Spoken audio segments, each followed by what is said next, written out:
আজকে কোথায় অডিট আছে? অপরাজিৎ, আমরা একটা বোমভোলে ফ্লাওয়ার মিল বলে একটা ভেন্ডার পেয়েছি, যাদের থেকে আমরা ফ্লাওয়ারটা নিতে পারি। তো তুমি একবার কোয়ালিটির দিক থেকে একটু অডিটটা করে আসো। ঠিক আছে ম্যাম, এটা কোন জায়গায় পড়ছে? এটা মোটামুটি তোমার পড়ছে ডানকুনি মাইকি পাড়ার কাছে। আচ্ছা। তো তুমি তাহলে নেক্সট মানডে চলে যাও 11টা। হ্যাঁ ম্যাম, মনে হচ্ছে নেক্সট মানডে আমি ফ্রি থাকবো। হ্যাঁ, হয়ে যাবে ম্যাম, কোনো অসুবিধা নেই। ঠিক আছে, তাহলে এটা ফাইনাল। হ্যাঁ, এটা ফাইনাল। নেক্সট মানডে 11টার সময় তুমি যাচ্ছ বোমভোলেতে অডিট করতে। ওকে ম্যাম, আপনি ওদের জানেন। ঠিক আছে। আরে নমস্কার দাদা। আরে আসুন আসুন দাদা, আপনার কথা বলছিলাম। আপনি আনমোল থেকে হ্যাঁ, আমি আনমোল থেকে এসেছি। ভেন্ডার অডিটের জন্য আমাকে বললো। নেন একটু জল। হ্যাঁ হ্যাঁ, যা গরম পড়েছে বুঝতেই হ্যাঁ পারছেন। এই তো আজ তার মধ্যে গরম বৃষ্টি। বলছিলাম আপনাদের তো প্লান্ট ভিজিটের জন্য হ্যাঁ আমাদের বলেছিলেন যে সুপ্রীতি ম্যাডাম ফোন করেছিলেন, তো আপনি বললেন যে আজকে অডিটে তো আপনাকে বলে দিই আমাদের প্লান্ট ভিজিটের যে নিয়মটা হচ্ছে, আমি প্রথমে পুরো আপনাদের প্লান্টটা ভিজিট করব, তারপর আপনাদের কিছু ডকুমেন্টেশন অডিট হবে, আর কিছু আমি স্ন্যাপ নেব। এই স্ন্যাপটা নেওয়ার কারণে আমাকে প্রেজেন্টেশন বানাতে হয়, তো এই জন্য আপনি আপনাদের কি কোয়ালিটি আছে, হাইজিন এগুলো দেখুন। ঠিক ঠিক আছে, এইটাই হচ্ছে ব্যাপার। তো ঠিক আছে, চলুন তাহলে প্ল্যান্টের দিকেই যাওয়া যাক। যাই।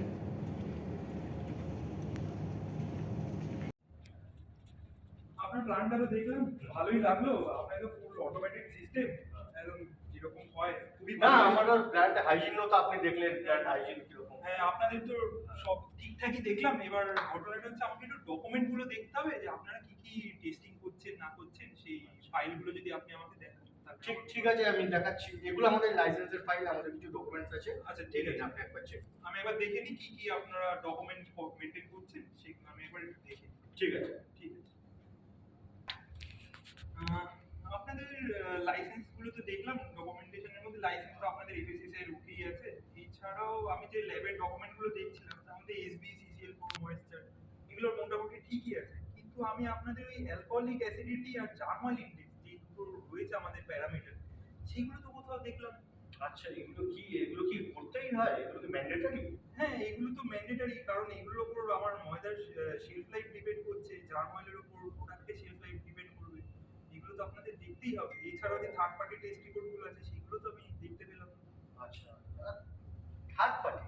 আমি তো পার্টি, আবার এর মধ্যে পার্টি থেকে আসছে।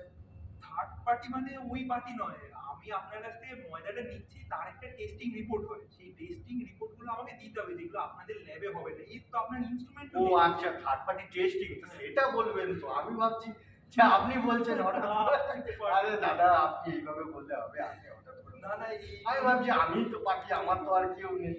না না, আচ্ছা। আপনাকে এই টেস্টগুলো করতে হবে, কারণ এগুলোর অনেক ইমপ্যাক্ট রয়েছে আমাদের প্রোডাক্টের ওপর। এইগুলোর ওপরই আমাদের প্রোডাক্টটা ডিপেন্ড করবে, আমাদের বাচ্চারা। আরে কি বললেন থার্ড পার্টি টেস্টিং, সে নাই করবো, কিন্তু কি দরকার আছে? সে বিস্কুটই তো খাবে, আর থার্ড পার্টি আবার পয়সা খরচা এইসব। না, এইগুলো করতে হবে কেন জানেন? এই থার্ড পার্টি টেস্ট রিপোর্টগুলো আমরা চাই এই কারণে, যেগুলো আপনাদের ল্যাবে সম্ভব হয় না, সেইগুলো আমরা বাইরের ল্যাবের থেকে আমরা করে দিই। এনএবিএল সার্টিফাইড ল্যাব থেকে আমরা এইগুলো দেখে নিই যে কি হচ্ছে। অ্যাকচুয়ালি এগুলো তো হেলথের উপর ডিপেন্ড করছে, মানুষের জীবনে কিরকম ভাবে ইমপ্যাক্ট করবে আমরা জানি না, সেই জন্য আমরা এটা শিওর হতে চাই যে এর মধ্যে কি কি কেমিক্যাল প্যারামিটার আছে, সেগুলো মেনটেন করছে কিনা। কিন্তু ওই তো বিস্কুট প্যাকেট খুলবে, খেয়ে নেবে, তার আর না, এগুলোর জন্য আমাদের বাচ্চারা খাবে, বাড়ির বয়স্ক লোকজন আছে, সবাই তো খাবে, সুতরাং তাদের হেলথের উপর যে কোনো ইমপ্যাক্ট করছে না, মানে আমাদের প্রসেসিং এর বাইরে, তো সেইটা এনশিওর করা। হ্যাঁ দাদা, এটা আপনি ঠিক বলেছেন। আমার ঘরেও তো বাচ্চারা খায়, তাদেরও যদি কোনো শরীর খারাপ হয়। এইটাই হচ্ছে আমাদের মেন লক্ষ্য। এই জন্য আমরা থার্ড পার্টি টেস্ট রিপোর্ট গুলো দেখে আমরা শিওর হয়ে যাই যে এর মধ্যে আমাদের যা প্যারামিটারে রয়েছে, যতটা কেমিক্যাল থাকার কথা বা কোনো কন্টামিনেশন হচ্ছে কিনা, সেই জন্য আপনার কাছে থার্ড পার্টি টেস্ট রিপোর্ট। ঠিক আছে দাদা, আপনি তাহলে আমাকে এক কাজ করুন। আপনি তো ঠিকই বলছেন, তো এটা আমি করিয়ে নেবো। আপনি আমাকে 1 মাসের মতন সময় দিন, তাহলে আমি 1 মাসের মধ্যে করিয়ে আমি তাহলে সুপ্রীতি ম্যামকে বলে দেবো এই রিপোর্ট গুলো পাঠিয়ে দেবেন, তাহলে আমরা ওইখান থেকে দেখে নেবো যে আপনাদেরটা ঠিক আছে। এই করেই আমাদের ব্যবসা। ঠিক আছে sir. Okay okay, nice to meet you. Thank you. চলুন।